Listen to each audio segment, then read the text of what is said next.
Welcome to Makers International, a podcast of makers, connecting with makers from all around the world.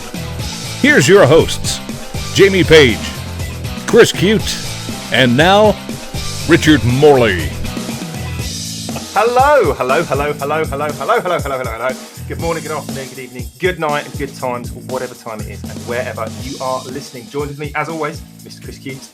Pip, pip, cheerio, and all that rot. Mr. Jamie Page. G'day, mate. I'm just going to brush over that because this evening we have a bit of a loon, bit of a character, our very own Richard Bennett, the Beard 16. Hi, Rich. How are you? No, I'm good, man. All good. What? Are you making fun of my glasses? I think people are going to be making a lot more fun for a lot more. It's rude to make fun of people's glasses. I'll take them off. Oh, God. So I think we're going to have to explain this for the people that aren't listening live. So Rich has got a bit of a, I want to say reputation, but that's probably not the good way to start this. Fascination? Fascination. Yeah, that's You not lot much better. You're not the ones that started it. With unicorns, and he's just come on with it's almost like one of those kind of French masquerade ball type masks, but it's a unicorn mask. And then he said he was going to take the mask off, and behind that he's got unicorn sunglasses on. So it's like wearing 3 jumpers in class and having to just progressively take them off. Anyway, we will attempt to back to our normal scheduled broadcast. I can't see. Everybody watching live was going, "Oh, I wish I was in that boat." Anyway, as always, we'll do all the shout outs and thank yous, etc., very quickly, just to kick the show off, and then we'll be back with you in just 1 second, Rich. So wait out, as they say. As always, tonight's show is brought to you in part by Yorkshire Grit, the Woodturners Brace Replaced, our good friend Chad over at Mancrafting, and Pam at Highland Boxes. If you wish to find out more about our sponsors, then please do, because we don't get much traffic. Head on over to our website, www.makersinternationalpodcast.com, forward-thinking sponsors. And Jamie, is it all up to date? Just for you this week and this week only. Yes, it is. So, as always, you do a good job looking after that, Jamie. Well done. Yes, well done. Thank you. I do indeed. That's it. You'll be able to take the next 3 or 4 weeks off now, and then the website will be out of date. I need you two in charge. You must be joking. Yeah, probably. Yeah, you got about right. So, don't forget also you can head on over to places like the iTunes platform and all those different platforms that you potentially listen to us on. For what reason is still betwixt us. But leave a rating over on those platforms, and apparently it works and does good things for us. So, Chris, as always, I know we do, but I've got to ask it because it's kind of all part of the game. Do we have any random listener questions from the week? Yes, we do. But if we can, on a personal note, let me ask a question. Who's a happy guy today? Who do you think is a happy guy today? Is it your birthday? Is it you? No, it's not my birthday, but you know what? It's almost better than my birthday. I'll quickly tell this because anybody who hasn't known the story, every end of September prior to the beginning of October, I start thinking about Christmas because I know, but Rich, it's because my beloved better half always hits me with like 50 Christmas presents to make for people and things. And today, she came out into my shop when I was out there, and I said, "Honey, about the Christmas presents this year." I floated the idea of actually purchasing them this year, and she agreed to it. I am so elated that she's been out and bought you 50 pen kits, has she? No, but I mean, well, she did ask me. She did ask me. She had some new members on her team, so I was wondering if I could make 8 pens. And I went 8 pens compared to last year's 50 presents is a deal, and I don't care if you want them made out of ebony. I will do it. So anyway, you want to be careful now because now she knows you got some spare time. No, I'm trying to speak softly so she can't hear me because she's just right up there. But we do have we do. because if she hears me say that, she's going to change her mind. Anyway, I do have a question this week, and this week comes from a video I saw actually on the subject. And just FYI, it's going to be my shout out for today as well, just because you guys should go take a look at where I got the information from. It's called Crediting the Source, and that link will be in Wednesday's release. It's from Aaron Lowen, and it's on Lowe's Joinery and Spray Painting Specialist channel on YouTube. He asked, "Are hobbyists spoiling it for people in the trades?" And I'm assuming what he means by that is, are hobbyists spoiling for people in the trades via undercutting them on costs or simply just taking jobs away from them? I thought it was a good conversation starter, to say the least, but, what's your take on this? I mean, is the hobbyist community, which is obviously growing, is it spoiling the tradesman's living, I guess is the question. And I'll let whoever wants to undertake that. I don't think it is. Go right ahead. A hobbyist would stick to small stuff into their sheds or workshops, and a tradesman has a van, just like Richard does, and goes out and fixes kitchens and, I don't know, bathrooms and such. A hobbyist wouldn't go and fix a window frame, for argument's sake. Well, I mean, I Unless think it's stone. Yeah, hobbyists on occasion will get asked by friends or people they know to do something that person who knows the hobbyist would ordinarily call the tradesman for. And, and Richard is well aware of the video I'm talking about, because we have both seen it. And I did appreciate his take on it, and we'll have to get to him on that in a little bit. But Rich, I know that you don't do what you're showing on YouTube for an actual living. So, I mean, what do you think? In short, no, absolutely. Wait. Wrong, Rich. Okay, so cat out of the bag. Mr. Bennett, what are you thinking? Well, basically, I mean, I think that hobbyists were more likely to have a go at doing something like fitting a window or a kitchen or something like that, but you're not necessarily going to get the quality from a hobbyist, because these guys like Richard that go and do this for a living, that's what they do every day, really, isn't it? And they're on a time schedule as well.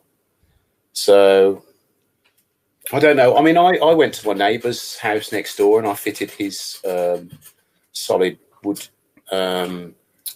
work surfaces. So I don't know. I mean, it's a hard question to answer, isn't it? That really. It is. It actually is. That's why I thought it was a good conversation starter. But Richard, as someone in the trades, do you feel that hobbyists like us who might do occasional side work is harming you? No, not at all. Not in the slightest bit. And anybody who is in the trade who thinks that, I would question their workload to start with, and also what they do. I mean, I've seen equally on both sides of the fence. I've seen some work done by hobbyists and by tradesmen that look like they've been done by a child. And equally, I've seen stuff done by amateurs, hobbyists, children, and tradesmen that are really, work that I'd be proud of. So that label doesn't work for me at all. It's just like any job. It doesn't matter what job you're in. You could be an ambulance driver, you could be an airline pilot, you could be a surgeon, a bank clerk, a carpenter, a plumber, or whatever. People within that company, within that trade, within that business who's really good at what they do, and somebody who does the bare minimum, and that pretty much just about nearly always sees them through. If we all know bare minimum Billy, rocks up on time, leaves 2 minutes beforehand, and just coasts along. I've been in jobs where that's been me towards the end. So no, not at all. What does irritate me is the tradesmen that are spoiling it for the tradesmen. And they're the ones that kind of get forgotten about. Because, we've all seen cowboy builders, we've all seen rogue traders, and the idea for those programs came from somewhere. And it wasn't because some bloke thought he'd have a crack at fitting his own extension or putting his own kitchen in. It was because someone thought that they'd have a go at putting your kitchen or your extension on, and they didn't know what they were doing. So, yeah. No, I think I kind of agree with you, Richard, on that. It's just, I mean, can hobbyists possibly undercut a tradesman? Yeah, I think absolutely. I mean, you know, I think the conversation that was talked about on that video was there was some hobbyist that says he was charging somebody £1.50 an hour for his time, which is obviously severely underworthing himself, you know, but regardless of that, how many people is he actually going to be providing that service for? I mean, I don't know. I don't see the greater impact that hobbyists make against tradespeople. I really don't, because we're just not out there doing their work that often to make a difference. Yeah, don't even get me into the whole pricing. Well, no, I don't want to get into price. No, because like I said, this is a conversation starter. I just wanted to ask the generic question as to whether you felt that they were being infringing on your work or no. And if your answer is no, then, you know, we can actually bring this up and probably could spend an hour talking about this subject. Totally. I think this would be a good subject actually for a full show about, you know, dare I say it, about pricing work and all the rest of it, because everyone's got their own little idea and there isn't an answer to it. There isn't a magic formula. I've seen dozens of videos on YouTube. Well, there's not. Let's put it this way. In the professional world, there isn't a universally accepted formula, because even in the professional trades, there is different values placed on different things because it depends on what you do. So it's not even worth going down that road. Anyway, I just wanted to ask that question. And again, the link to the video that inspired that question will be in Wednesday's release, and that was from done by a gentleman named Aaron Lowen. I hope I'm pronouncing that right. If not, the name of the channel is Lowe's Joinery and Spray Painting Specialist. But honestly, there's a lot more than what that title sounds like. And so if you haven't gone and subscribed to that channel, because it is, you know, greatly undersubscribed to, I think that he's maybe got 1,000 subscribers to it. If you haven't checked it out, you know, type it into your search engine, and it's Lowe's, like Lowe's big box store, LOWES. So yeah, give that a look, and then look at some of the stuff he's put out there, because it's actually really good and deserves some more attention. I'm pretty sure Aaron's got another channel as well, because he fairly recently got a lathe, I think. And he's been doing some wood turning projects. Is he? Yeah. And stuff like that, yeah. Well, you can tell he's British only because of his accent. I knew that he was, you know, from somewhere in the UK. Anyway, so that's all I had as far as questions go. I mean, the chat went, and there was some good points made there. But like I said, that's a conversation we're going to have at a different time, I guess. Absolutely. Well, at the risk of kind of cutting off my segues there, Chris, there is a lot of chat about this in the live chat. So I'll just nip back and kind of welcome a lot of people, because it is quite a busy chat this evening by all accounts. So as always, because I forgot earlier, I was going to do a quick shout out to a few people in the live chat and then pick up one of the questions. So Wayne Bigfoot Woodcrafts in there, Rubio Arts, Hippie Noodles in there as well, Dead Rise Woodcrafts, Maple Tree Studios, Karam Hussain, Andy Pugh, obviously, with probably a list of 20 million questions. We should just start calling him the Inquisitive Andy. That's all. Andy from AH Bespoke, and Love Angel and Pole Barnes Productions. So just put a few. And actually, I think it was Love Angel that made the comment about amateurs can outprice or underprice artists. And that was kind of going back from where we just were and into Rich. Rich, because you turn and you make carvings, and I know Cheryl does her pyrography stuff and all the rest of it. Have you ever charged for your work? I mean, have you sort of... No. No. Nothing at all. No, everything I do, I like to give away to people. I've never charged anything for any piece of art that I've made. It makes me feel happy to give it away to people and see their face, you know, and think, how has he done that? Or, you know, I mean, I make tons of these pens. You know what? Actually, yes, I sold one once, and that was to raise money for the mother-in-law after she'd lost her, lost her father-in-law. So I was actually trying to make some money for her to support her, but I sold one pen. And you know what? I just give them to people. I enjoy it. Yeah. I mean, well, you've never sold anything and put the proceeds in your own pocket. You've No. always okay. No. Yeah, neither. I don't think I have either. To be honest with you, I mean, I may have in the past, so I don't want to be called a liar. But I don't remember selling something and going, "Ooh, I just made some money." I don't remember doing that. There is actually someone that's asked me to fill or to give them a load of my art to sell in their jeweler's shop. But I've agreed to it just purely so that I can, because I fund my own channel. So, you know what I mean? So, and that costs money out of my pocket. So if there's some way of me, when I need tools, for instance, if that pays for a tool that I need, then fair enough. So yeah, I will be sending a box of stuff over to her, and that's just purely just to fund my channel a little bit. Oh, no, that makes sense.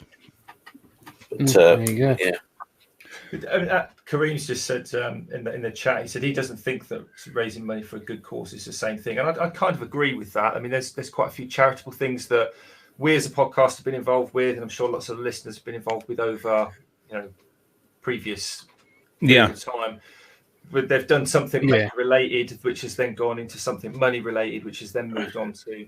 Well, I mean, we've always done it from a donation standpoint because we make it and we donate it to the cause and whatever the piece may make. I mean, with Steve's, especially with Steve's, Make It Matter. I mean, you make something and it goes to a Make It Matter type of event. And then if that happens to raise some money, that's fine. But that's not money you happen to have raised. It's the Make It Matter thing that Steve has organized that actually raised the money. I mean, you haven't done it. I think, totally different beast, I think. And to me personally, it kind of fits into the, like you were saying, Rich, about funding the channel yourself and doing all the work that's involved. It costs money. It doesn't just come free. It's as expensive, I guess, as you want to make it. But if you then sold 2 pens to, buy 2 more pen kits, or to, replace a chisel, or keep that hobby rolling, it does take the burden off. Well, let me change the subject real quick if I can. I want to flip it back right on to Richard, and ask Richard. I mean, because you've obviously had to start somewhere. So, I mean, we're going to do the whole origin story thing here, Richard. I mean, what got you into doing what you're currently doing today? I mean, let's get to know you and how you do things and how you approach things. So, how did you get started? I mean, what made you decide that a shop was a place you wanted to be? Well, I've always been a maker before the whole maker movement, and which is happening now. There's a maker movement, but way back 20 odd years ago, I mean, right down to where I was like 14, I've always made things, and I've enjoyed making things with my hands, so it's kind of something I've always enjoyed doing. And things like making things for people and giving them to people, right back then I was doing that, until I got my first lathe, which was over 20 years ago. I've been making stuff. I mean, not just stuff on the lathe. I mean, I made all the fence for my old property. I made all my curtains. I thought I want some new curtains, so I'll just learn how to make them, bought a machine. I made all my own pillar cases. I just like to make stuff. To be honest. A lot of people kind of like, we've heard a million people, including myself, attribute their inspiration to doing so is because, my dad got me into it, or, I had a good friend. But you're telling me that you just basically found the craft and was inspired enough to yourself to just go out there and I'm grab it by the old cojones and take it on. Yeah, I'm the sort of person that I have to be doing something. I can't just sit there. I've got an Xbox, but I can't just sit there. I've got to be doing something. If I don't do something, I drive myself and everyone else mad. But then I kind of run out of stuff to do on that particular hobby or something. So I'll jump onto something else that I might be interested in. And then I'll learn as much as I possibly can about that. And I'm not saying I'm a professional, or I know everything there is to know about everything. I'm saying I like to try new things and I love to learn. And I think the learning side of it is what keeps me going. I've got to keep learning new stuff. and sharing it with people. I love to teach people. And that's the awesome part. And because it kind of comes back to how people like us are viewed in the outside world. And the t-shirt I'm wearing right now is basically the answer to that. It's like, because majority of people just think we're weird. I mean, you're weird. Why would you think that's fun? But you know what? You'd have to kind of do it to understand it. And that's awesome. I do have a question, and actually I have several. And guess who they're from? Andy Pugh. Possibly. Yeah. And the Q from Andy Pugh. The inquisitive Andy has struck again. And I don't know that I'm going to be able to ask all these questions that the inquisitive Andy has, but we'll start with the first one that he wants to know. And it's regarding the title that you have for your YouTube channel. He wants to know, what's the relevance of the times 16? Okay, so I've had a lot of people ask me this because it is confusing if you don't know, but it is very simple. I've watched many YouTube videos where I've got that bored, I've skipped to the very end, and I didn't want that in my videos. I wanted people to enjoy them and possibly learn from them. So I speed most of my videos up times 16, and that's where it is. Oh. It's as simple as that. That's not something I would have figured out on my own, but good for you. Okay, cool. It's simple. So those of you who are inquisitive, Andy, there you go. All right, So question. Should I call you the beard times 32? Because I times over your video times 2. Oh, yeah. So Jamie adjusts the playback speed on YouTube. That's nice, Jamie. Oh, well, that boring then. Oh, maybe I should change it. Yeah, the beard times 8. The beard times 1. Deal with it. Anyway, Yeah. all right. Second question from Andy, and this may be, Andy, I apologize, may be the only question that we get from you, because I'm sure there'll be others in the chat. Because folks in the chat, please have questions other than Andy, because the inquisitive Andy should not steal the show here. Let's have some of your own. Rich, he wants to know, when are you going to do a series of videos building a recumbent bike made using lathe-turned parts? You know what? I didn't think of the lathe-turned parts. I mean, what could you possibly mean? Anyway, but I did think... It's Andy Pugh. I mean, don't look at me. I'm not guilty here, okay? Well, Andy's as crazy as me, so I can relate to that. But anyway, so I did have this thought, and I spoke to a few people, actually, the missus being one of them, is making a recumbent bike with plywood and laminating it all together and, putting a nice polish on it. But the last couple of times I've been out on my trike, I've not been able to walk for a day after because there's something going on with my hip. So the trike might take a back seat for a little bit. So there's no point of spending all that time and money building another one if I'm not able to use it. So we'll see what's going on here first. But yeah, there might be something coming in the future. All right. Mm-hmm. Well, speaking of your missus, hi Cheryl. Now I could ask Cheryl this, but boxers or briefs? What are you asking Cheryl that? No, you. Boxers, definitely boxers. Go. I don't like briefs; they kind of crush you. There's a question from Matt in the chat. Now this could coincide with boxers or briefs.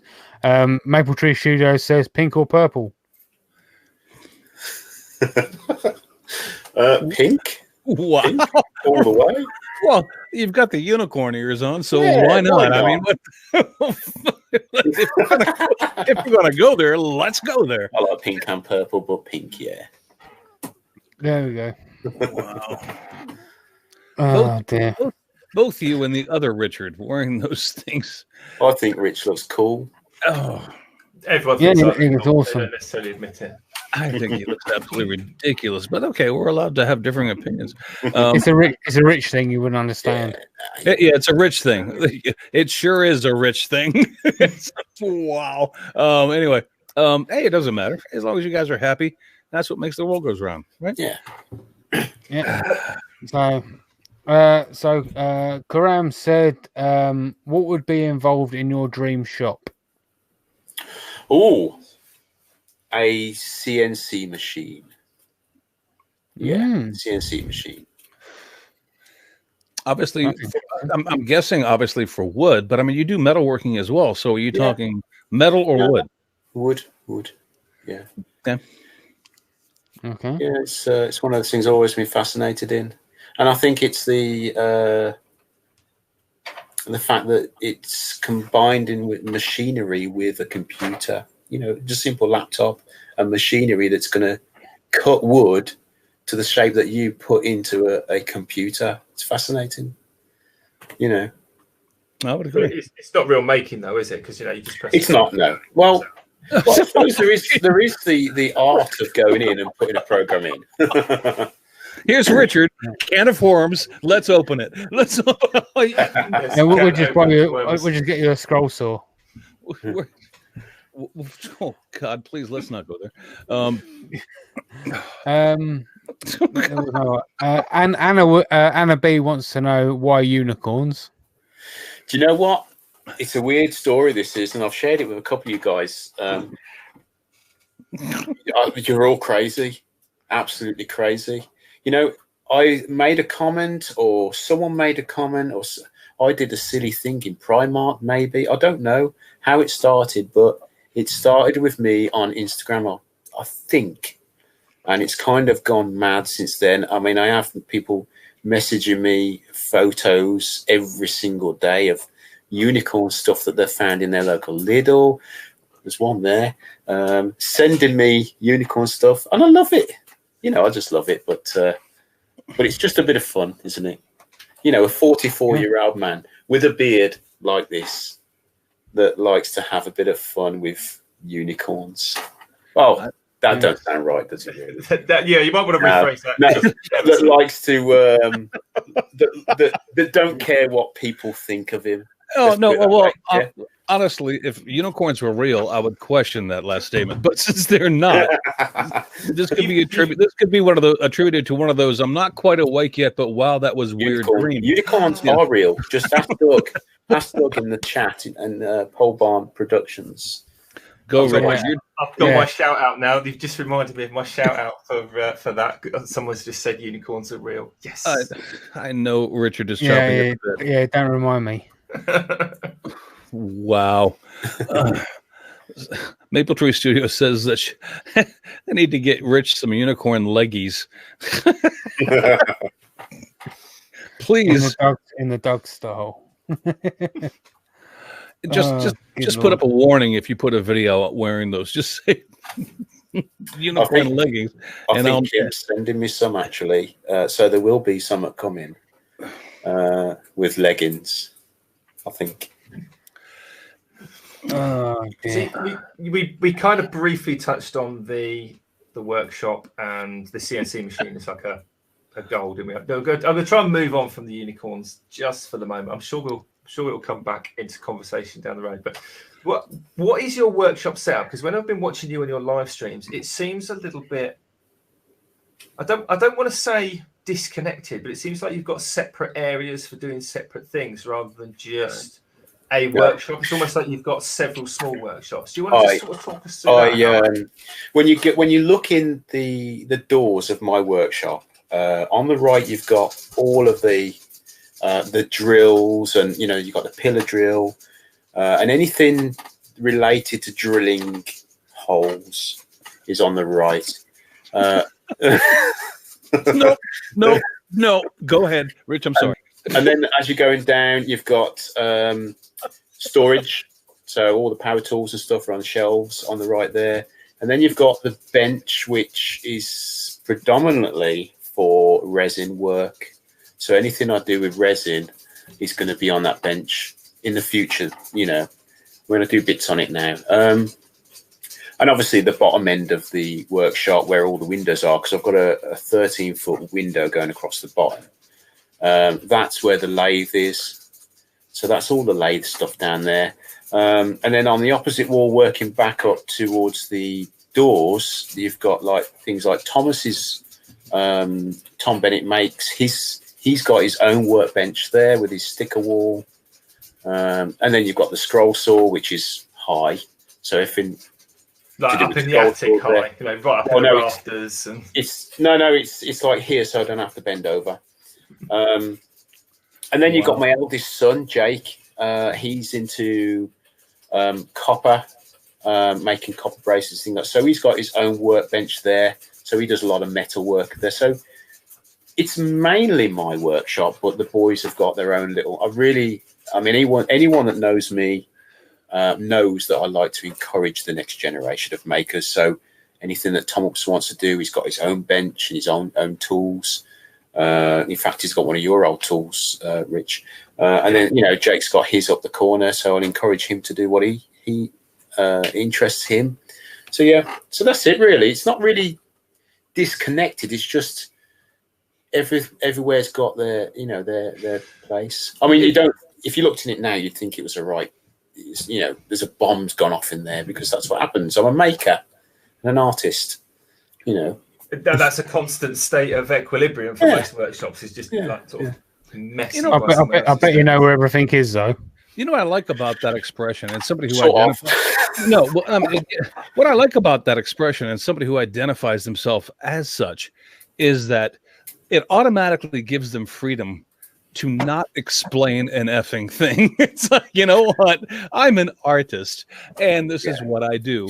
I don't have to explain this to you. It's like, I'm sorry, I don't, because it's art. I consider myself a maker and an artist, right? Because I'm not going to put myself in one pigeonhole. You know what I mean? Right. If there's something I want to have a go at, I'll have a go at it. If I fail, I'll do my hardest not to. But if I fail, I fail. If I don't, then I'll enjoy doing it. Yeah. Fair point. And I'm sure you'll probably agree to this. There are some times that you fail and you still enjoy it. Yes. It's like I had a good time. Yeah, it didn't work, but I had a good time and I learned something. So you know what? That's cool. I spent a good half hour in my shop, or an hour, or 4 days in my shop, whatever it was. That enough is going to make me happy. I really believe that you have to fail to learn. You have to make mistakes to learn. You can't expect to pick something up and be a master at it. I agree. If you do, then you're a ninja. Well, then you should be wearing this. Well, no, if you think you're going to walk out there, and be an expert tomorrow, well, then needless to say, there's one thing that I learned long ago is that no matter what craft you're in, metal, wood, ceramic, whatever, it will humble you in a heartbeat. And because if you walk out there thinking, "Oh, I got this," the craft itself is going to say, "No, you don't. You got some learning to do." And that's where a lot of those failures come in handy, because, like you said, we learn from doing things that just go awry. And if you don't learn from it, then perhaps you should look into something different, knitting, perhaps, or I don't know. You're gonna fail. Get over it and move on. I tried crochet once. So did I, actually. And it's not bad. It's just I found it tedious, and it wasn't something I could just sit and do. But I understand why that is. I'm very proud to say this. I am very proud to say this because my wife has never had a tendency to do anything maker related, and she has just taken up knitting. And Richard, you can tell Kat, I've told her, I know somebody you would love to talk to about this if you really get involved in it. And so Kat may be hearing from my wife, but I'm very proud that she actually got into this and is now doing it. So that's all right. Maybe we can spotlight her on the podcast. You know what? If that day ever comes, there's a golden bricks that I just excreted that you're welcome to have. I just don't think that's going to happen. Kat's just commented actually in the live chat. She says, knitting, it's not a backup not a backup hobby. No, it's not. Of course not. It's not. I mean, and I'm sorry if I gave you that impression. It's not at all. I just think it's an incredible craft, and it's the first one my wife has actually committed to undertake, and I'm extremely proud of her for doing so. Shall I tell you what? I got Cheryl to teach me crochet, which is similar to knitting, purely because I wanted. I'm sorry if I've offended anybody, but it's still that kind of thing. So hook, crochet is with a hook and not needles anyway, because I wanted a bumper for my boat, and I thought, do I pay 120 quid for a bumper? So no, I bought a load of rope and I got Cheryl to show me how to crochet, and I crocheted it round a 3-foot buoy, and that's why I learned it, because I had a job to do. I wanted to do it myself. Do you find, using that as an example, do you find that your project ideas are so they stem from like a practical need for something? So in that case, the boat bumper, or do you just go, I'm going to carve a tooth? No, in the past, yeah. In the past, it was, most things stemmed from a necessity I couldn't afford to buy things, so I'd try and make them myself. Nowadays, not so much. I do it because, I enjoy learning new skills. But then I don't lose interest in that skill. I'll still do it, and I'll always go back to the different things. So, but yeah, in the past, but not now. It's kind of interesting because, the reason I ask that is because I am completely, almost 100% practical need for something, and it could be something very simple, it could be something slightly more ambitious. And the reason I used the tooth as the example was back when we were at Yandles the other week and camping there, and the barbecue, we'll come on to that, was our good friend Andy from AH Bespoke had a piece of polyester plastic, and he just sat there carving a tooth, and it would never occurred to me because I've got no use for a plastic carve. Yeah. Do you know what I mean? It was more an ornament or a piece of art than a physical, useful thing. If that makes sense. And I kind of get the mental block from that. So it's interesting that you're for a similar kind of, I guess, thought process to me in that sense. Yeah. Yeah. Speaking of that polyester resin, they got that from the guys of GPS agencies are out in the chat. So yeah. Oh, well, cheers to them. Yeah. Because that's something else that came out of the meeting at Yandles the other week for you. Because I think are you working with them? You got some kind of backhand through the dark corner? No, they're sponsoring the channel now, which is good.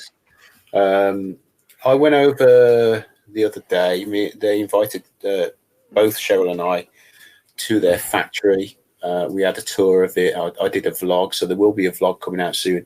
It's an absolutely fascinating place, and the guys, they won't mind me saying it. It's a family-run business, and it's so welcoming. But they're really passionate for what they do, and I'm thrilled to be working with them because I know, they know everything there is to know about. They're not just selling a product. This is them. Do you know what I mean? They know everything there is to know about their products. So but we've got some real good projects coming up, some fun ones. Yeah. So like I said, they're out there in the chat, so you can go and subscribe to them on YouTube, and they're on Facebook and Instagram as well. So make sure to go and follow them as well. But they don't sell directly from their factory, but they sell through distributors. So if you want something from them, get in touch with them, and then they'll put you in touch with a distributor. Yeah. Cool. Well, All good. I want to give you an opportunity to promote yourself, but more to people who aren't familiar with you, Rich. If you could give maybe somebody an idea of what you do on the videos that they may want to go watch, and then it's a two-part question. The second part to that is, where do you think you're going? What do you want to do in the future? If you have a different perspective than what you're currently doing right now. I mean, so if to somebody who has never seen one of your videos, and I've seen them all, but tell them what you do and how you go about doing it, and then tell them where you think you're going to go from here. Okay, so like I said earlier, I like to try new things. I like to make stuff. Most of the stuff that I do is on the lathe, and I do various vlogs of my life, really. So there's anything from wood turning. I mean, I haven't done many metalworking videos for quite some while. I mean, the gas bottle barbecue was the last one I think I did, but it's not the same thing all the time. You can go on, and a lot of people come to watch my personality, and the things I get up to, because I'm a little bit crazy, but it can be anything. I mean, anything, as long as it's entertaining for you guys. So, but most of the time it's making stuff. Where's the channel going to go? I mean, well, it's kind of. I guess it's going to kind of go all over the place because you do the beard invades, and I'm working on a series. If anyone's interested, we'll see how it goes. It's a new series that I'm working on. It's called The Beard Invades. I've filmed a few of the episodes so far, but it's going to be where I go into another maker's domain, whether it's his shed, whether it's his back room, or his garage or workshop. And I really want people to see what's behind the maker, what goes into these videos, what makes this maker tick, what his inspirations are, why he's doing what he's doing, or she's doing what she's doing. Sorry, I apologize. So I've done a few different, I filmed a few different episodes. But if anyone wants to be involved in that, then just get in touch with me. You know what? I'm doing JP soon as well, by the way. But Rich, that's an awesome idea, and it's a lot. I don't think that we can't. Richard and Jamie and I can't say that that's how we started this thing, but that's kind of what we've developed into. And I'm just thinking to myself, that would make an awesome series on YouTube, but it would actually make a good podcast. Any inkling to do something along those lines, or because I mean, obviously you're here today, we're doing this, so I mean, we like that idea. Where are you gonna take that? Well, I'm gonna do the first series and see how it goes. There is, even though this one isn't even out yet, there is talk of a second series where we go up to Scotland and Ireland. But I just love people. I just love people. I love to see what makes them tick. I love to talk to everybody. I mean, I'll talk to a random stranger on the street. I don't care, who they are, homeless guys, whatever. I'll just chat to anybody. And I think that's why I enjoy doing that sort of thing so much, But there isn't any. I mean, I probably won't ever have the time to do a podcast because I do my lives on a Tuesday, where I like to interact with the viewers, and then I'll do a build per week or try to get a build in per week. So I don't think I'll have time to do anything like a podcast or anything like that. If you could do it in a video form, I think it would be well appreciated. I know that we had this guy on a while back, but Gil Poznansky does something like that with Maker Monday every week, where he, but I mean, it's just, but I mean, I'm thinking, Richard, if you find the right person to do that with, then it's just going to be quality. But if you start searching, it becomes, it may become an issue. And actually, that was one of the questions that Andy the Inquisitor came up with, is when are you and Andy Heel going to do the Viking podcast?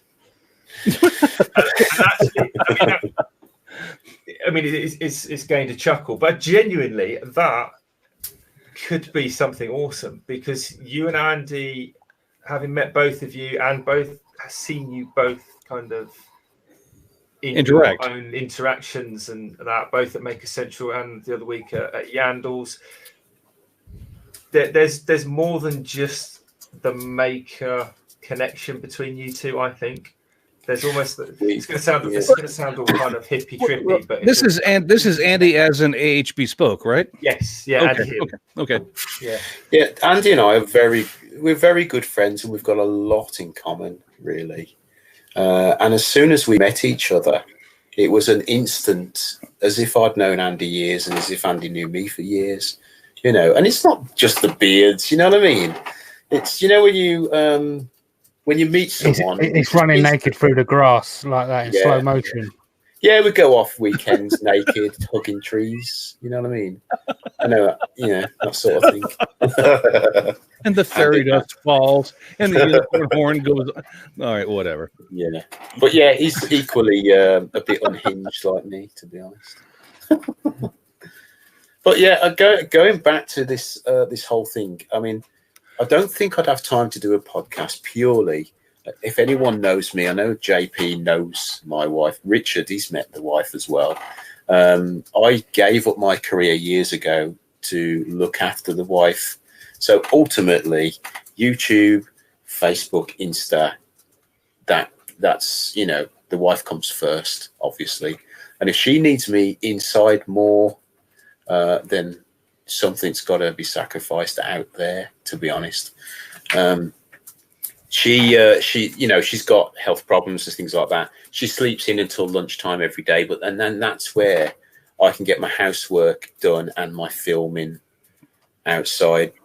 But then if she's having a good day, I can bring her a coffee and do something to eat, and I can go back outside because I'm literally 20 feet from the back bedroom if she needs me, So, but yeah, I don't think I'd have time to do anything more than my live and my video a week. So one would have to go in order for you to do the other. And recently, I've actually come to the decision where I'm going to keep the live going on a Tuesday, but if I can get 2 videos out in a week, then I'll do it. If I can get 3 videos out in a week, I'll do it. But there might be some times when Cheryl's, going to need me, and I might not get a video out for 2 weeks. Do you know what I mean? Well, Rich, I can only talk to you from my personal experience, and you're talking to somebody who's put out or who used to put out a video once per week for over 2.5 years. I don't think it's really that important. I mean, YouTube's analytics. Look, I'm looking at it from a different point of view than you may be, perhaps. But of course, if you want regularity and if you want to increase your subscribers, then regularity is important that you put something out.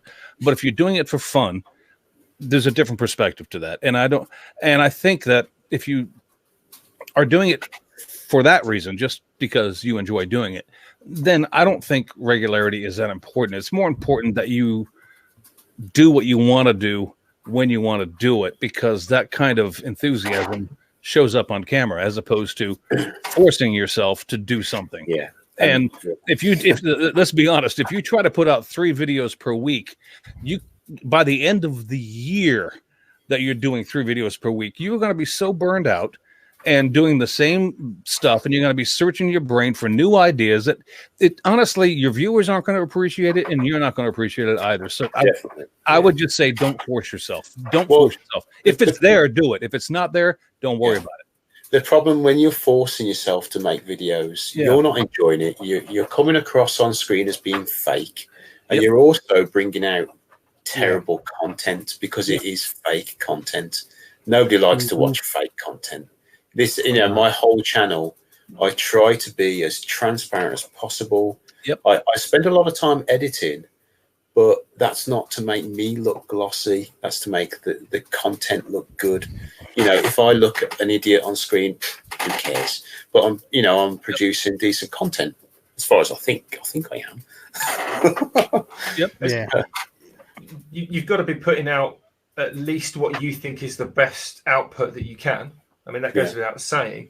But like you say, at the same time, it only takes one person 1 second to be bored enough with your channel and what you're putting out as a result of, just churning stuff out for the sake of it, just to get bored of it and then move on to something else. Because, at the end of the day, and let's not kind of beat around the bush here. There are a lot of maker-related channels on YouTube. Yeah. Therefore, there is a large choice And you're just one in that. And you're just one of those. Yes, absolutely. So it's a fine line to. Well, I mean, as it were. And twice in one show, we have the topic for an entire another show. I'm telling you. But I want to keep the focus on Rich here. So, Rich, is there anything that you want to tell us before we get into shout outs and Jamie's page and this year? Is there anything that you want to share with people that we haven't given the opportunity to do so yet? Just, hey, people, this is who I am. I mean, if there's something we haven't touched on yet, my brother, let us know. Well, the reason I got into YouTube in the first place. There you go. All right. Did I say YouTube like American then? YouTube. Or say it like an Englishman, YouTube. Anyway. There's no need to be like that. I've been talking to Dougie too much. Anyway. No, I think a lot of makers and artists have got some kind of problem upstairs. And it's the more I speak to people, the more I find that they have issues as far as anxiety, depression, that sort of thing. So the reason I do what I do now is medicine. So if there's anyone out there that suffers with anxiety, because I suffer with chronic anxiety, and so that is also my medicine outside. So if there's anyone out there listening that has this sort of mental illness, go out and try and make something.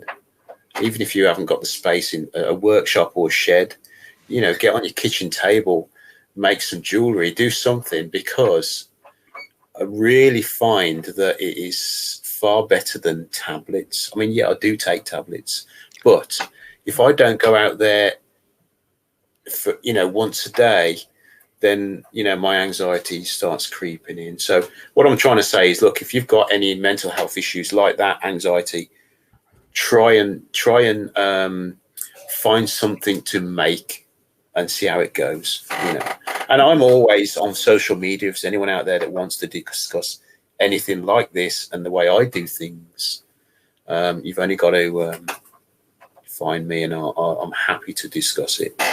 Because there really is a therapeutic value to doing things. I mean, it doesn't even matter if you start your adventure into gluing popsicle sticks together. You will find that if you occupy your mind in that area, that it becomes very therapeutic. Andy, I agree with you, and thank you for bringing that up. I agree with you 100%. But I think at the same time, you have to be the right person to get involved in it. But if anybody's out there, like you just said, and is looking for a recourse, then try it, because it may actually really, really, really work for you. And I know a lot of people like yourself that it really has. I mean, myself included. Because you also do, you're heavily involved with the Scouts, aren't you? I am, yeah. I've been a Scout leader for years. Yeah. So is that Scouts, or is that Cubs, Beavers, Explorers, or which? I started off in Cubs. I was doing 1 day a week Cubs as a parent helper. Then I moved on to becoming a leader because I found that I was taking more of a role than the leader there himself. So then I moved up to 2 nights being a Cubs leader. Went through all 19 modules of training to get my wood beads. And then went on to, when my boy went up to Scouts, which is obviously the next level up, then I moved up with him to Scouts, and I did 2 nights a week then. We moved house, and then we also moved troops. So I now do 1 day a week at Broadstone Troop. Again, it is it's something I really love to do. I love to teach. And I love to have fun with the young people. So yeah, I am heavily involved in the Scouting movement, and I love it. And sorry, Chris. Go on, you go, Chris. No, because you had something to follow up. I was worried. Yeah, I mean, it's interesting speaking to people that to kind of get into the scouting as an organisation from top to bottom. There, once they get their claws in, it's very difficult to. And I mean that in a loving way, not like once you're there, you're trapped. But it does tend to be very much a long-term. Yes, it is. My granddad was a scout leader, and his uncle was a scout leader for many, many years. But you know what? It's so rewarding being a leader because, man, I'm telling you, it sure is. It's not just you're there to teach skills. You're there as a mentor.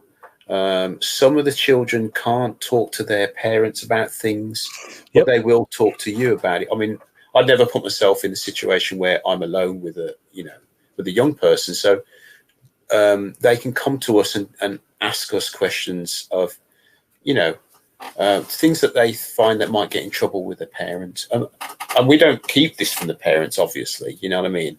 Right.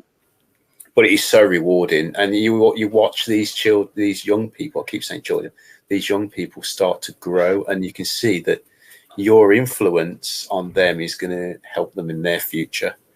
I mean, I've just learned how to make a cargo net purely so that I can go into Scouts, not next week, the week after, and teach my Scouts how to make their own cargo net. and that's exactly where I was hoping you would take that, because there is a very, I think, big connection between the mentality of somebody who makes stuff and enjoys making stuff and the process that surrounds that, and being in that scouting environment. The personalities, I think, are very much crossover with, like you say, the teaching and the doing and then the making things with the cargo nets and doing all those badge stuff as well.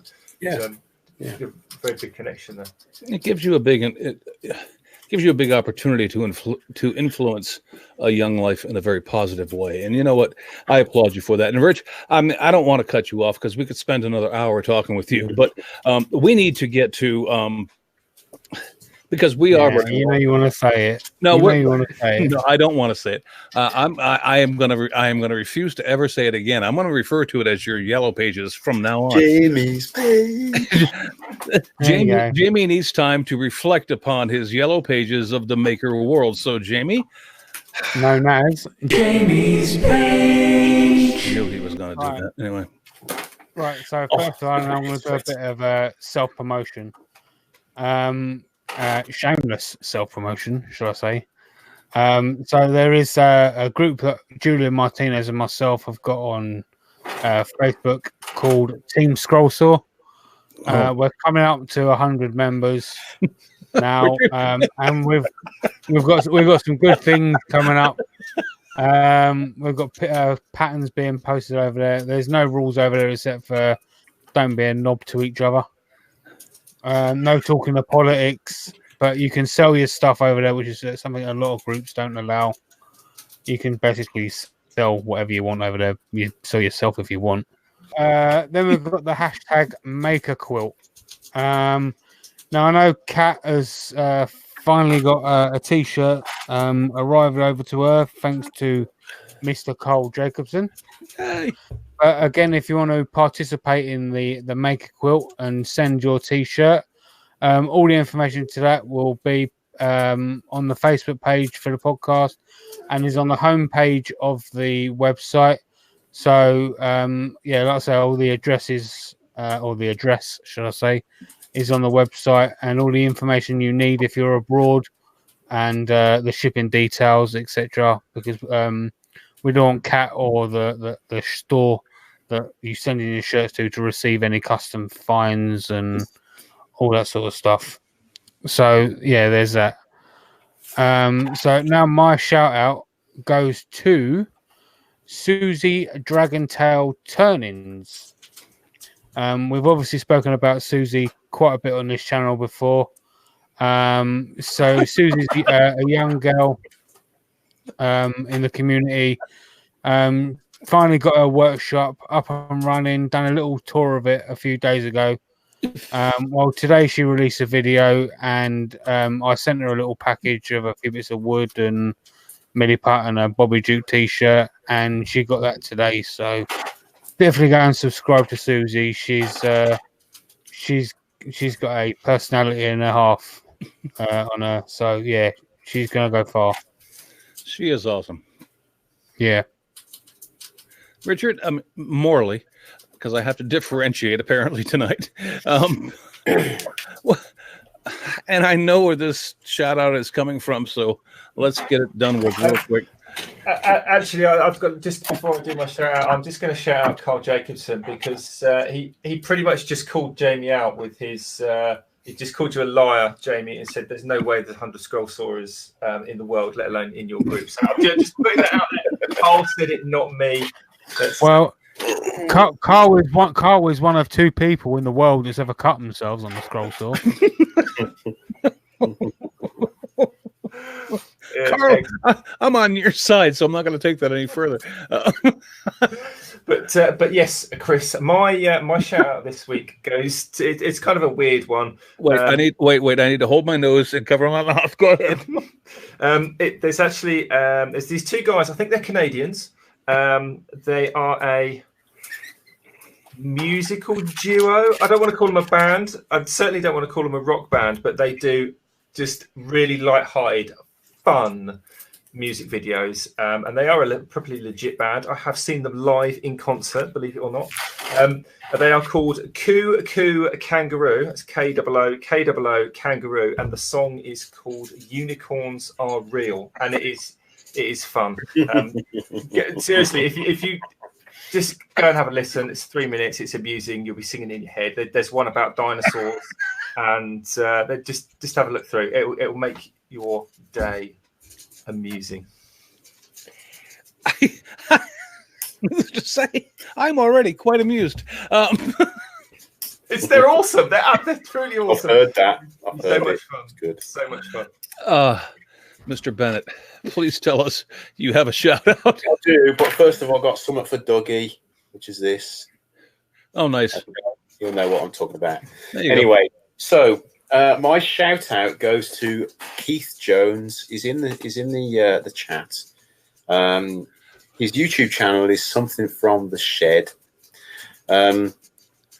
Keith asked me a long time ago about the way I built my workshop, which is stacking pallets up together, bolting them all up, and then sticking a roof on it.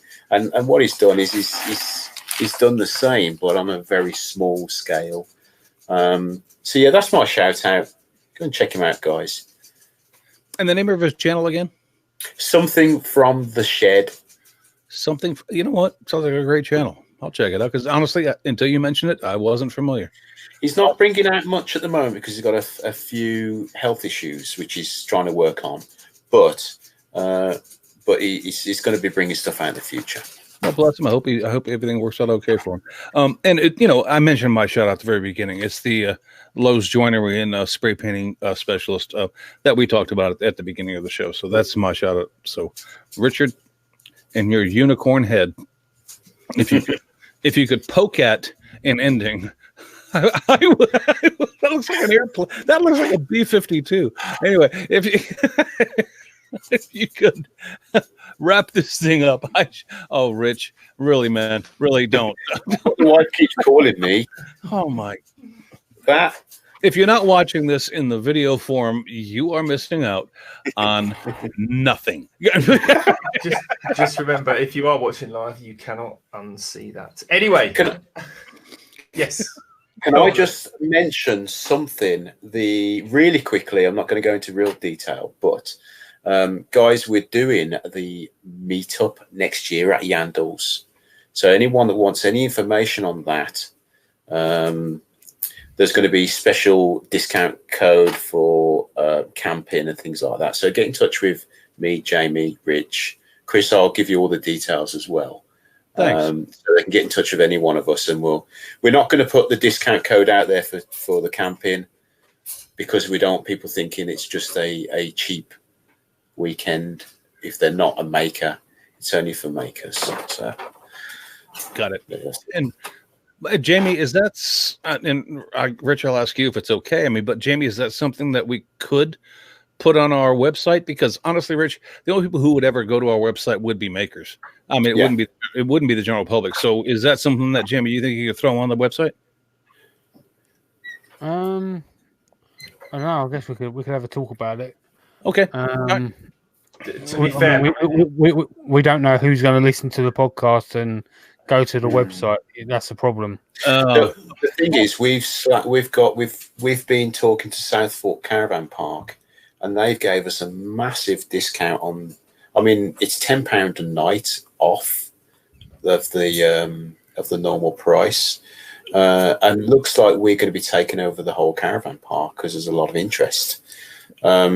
Well, let me ask you an important question, Rich. And I know I'm prolonging this, and that's fine because it's just more editing for me, and it's my own damn fault. But I mean, what is the normal price so that people know what £10 off means? It's normally £27 for a caravan or tent or motorhome with electricity hookup. They're doing it for £17. If you're coming in a camper, a caravan, a motorhome or tent, or you want to sleep on the grass, if you don't have electricity, it's £6 per night. That's which is freaking cheap. Yeah, you know what I mean. We're actually. I've spoke to my boss at Scouts about taking a couple of the mess tents, which are marquees. So we're going to be setting up a place where people can set up their own little area of craft. Well, all I can tell you is that beats the prices at the Hilton during Maker Central to all kinds of. Well, I'll save the words. Anyway, Rich, thank you for coming on with us, man. It's been a pleasure, and I'm glad to get to know you, my friend. I really am. Yeah. Thanks, guys. It's been a pleasure, as I knew it would be, Rich. I'm not sure if we are going to be doing we're not on Patreon, but we do kind of a free after party afterwards anyway, even though people don't pay for it. Chris has got the controls. Sometimes we do, sometimes we don't, and sometimes Chris disappears off and forgets to take the live stream off there, and it just goes out to the world anyway. But thanks for coming on. Thanks for being with us. Hopefully you'll stick around for a few minutes. Yeah, of course. And with us. If you are still listening, thank you very much. The question is why, but if you're not, we will say what we like about you. And pretty sure, are we going to announce what we're talking about next week? I'm not quite sure whether we do this time. Sure, go ahead. If you want to, or I can do it. I mean, I don't care. So I'll probably get it wrong, so you better do it, Chris. Next week, we're going to have Soph. Soph is going to be on with us because Soph's Mini Makers has been running a competition or contest just for fun for the little mini makers that she has, which, by the way, is awesome.